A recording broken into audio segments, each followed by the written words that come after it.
Hello everyone, and welcome to the Hughes Enterprises channel.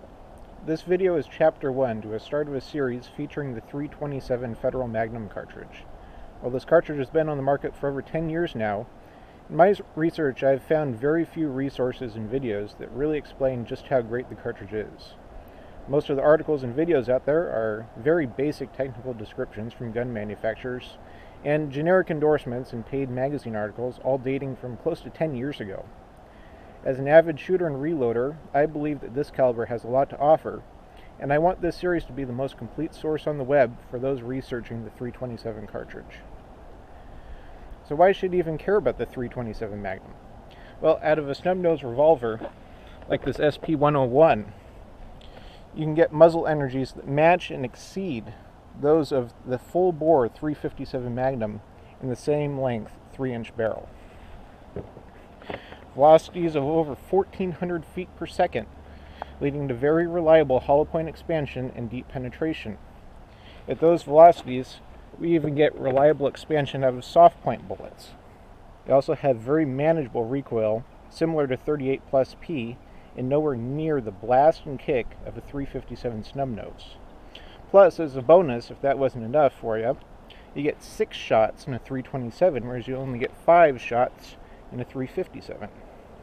The 327 was designed as the perfect cartridge for a snub-nose revolver as a joint venture by Federal Ammunition and Sturm Ruger in 2008, and I believe it lives up to that promise and reputation completely. It truly is the best snub-nose revolver caliber. In this multi-part series over the next several weeks, I hope to provide a detailed and in-depth resource for those of you lucky enough to own a revolver in this chambering, and also for those of you who are curious as to what this cartridge is all about. But for now, I'd like to start with how this became my favorite revolver cartridge. My quest into the 327 Magnum cartridge started a few years ago when I bought and reviewed my Smith & Wesson Model 60-15 Pro Series in 357 Magnum. I gave the gun a great review, and I do still believe a 3-inch barrel J-frame revolver is the nearly perfect compact concealed carry gun. I especially liked and bought the gun because the 357 Magnum cartridge has an excellent reputation as a defensive cartridge, and it is really quite a lot more powerful than 38 Special. However, the gun had one glaring problem that became more and more apparent every range trip. The 357 with full power loadings was just too much caliber for a gun this small and light. I still enjoy the 357 cartridge, but in larger guns like the Colt Model 357 and Colt Python. I added large Pachmayr grips to the little J-frame to help soak up the recoil, but that really defeated the purpose of having a small concealable revolver.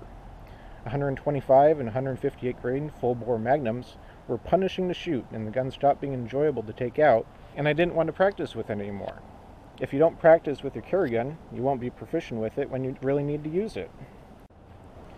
Luckily for me, I stumbled across the 327 Magnum in one of my reloading manuals, and yes, I do read my reloading manuals just for the fun of it. All of this was happening about 2 years ago in 2016, 8 years after the heyday of the 327 Federal cartridge. The cartridge was well received by experts, but failed to go anywhere. 2008 was a time of tons of inexpensive micro-compact 9mm pistols on the market. It was also the middle of an ammunition shortage, where you couldn't even find a box of 9mm on the shelf. It's because of this shortage and slump in revolver sales in general that resulted in the near death to the cartridge. Ruger, like this SP-101 here, Taurus, Charter Arms, and Smith & Wesson, like this 632 over here, they all came out with new revolvers in the cartridge, but after a couple years, only Ruger was still producing the SP-101 and GP-100. Okay, let's do some shooting with the 327 to show you just how much recoil these guns have. So I have a unloaded Smith & Wesson 632-1 327 Magnum, and over here I've got some Federal 85 grain soft points, factory 327 ammo. This stuff is going to be doing about 1,350 feet per second out of a 3-inch barrel. It is considered one of the low recoil loads in this chambering. I'll grab about 6 rounds here.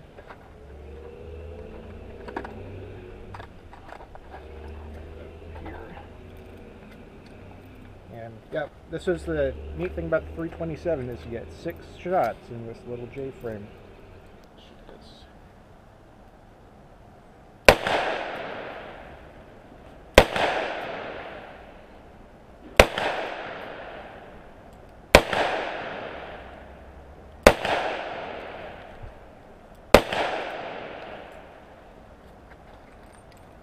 So those got a little bit of a pop to them, but it's nowhere even close to a 357 Magnum on the same size gun.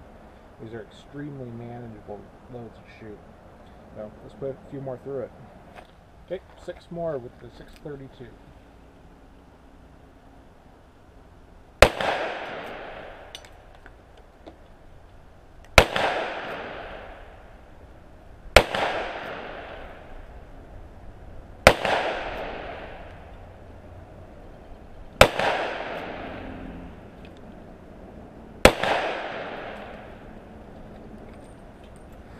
Okay.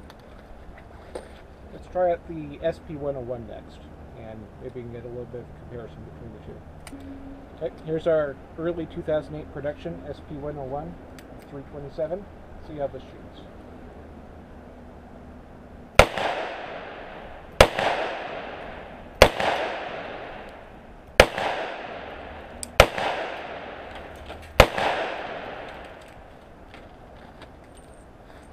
Okay, let's try it out in single action.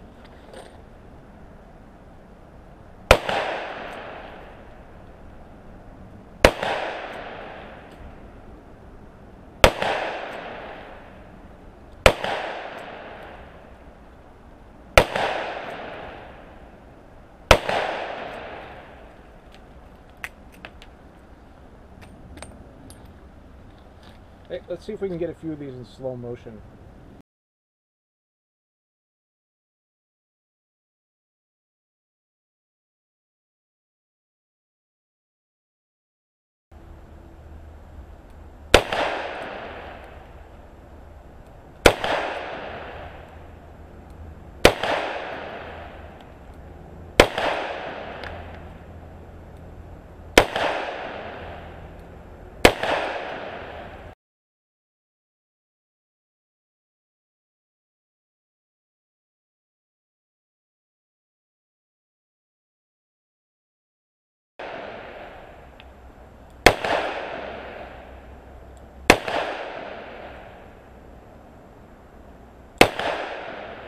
This concludes Chapter 1 to the 327 Federal Magnum series. In Chapter 2, we'll be going over the external ballistics of the cartridge and comparing it to a few other common calibers such as 9mm and 357 Magnum. If you haven't already, please consider subscribing to the Hughes Enterprises channel. Right now we're just on YouTube, but I hope to be on full 30 here in a few weeks once they get their site set up. If you made it this far, I'm sure you'll also be interested in my past projects, as well as those I have planned for the future. If you have any questions or comments, please leave those down in the comment section below. I love reading the comments, and I try to read and respond to all the comments I get. Thanks for watching, and I hope to see you in Part 2.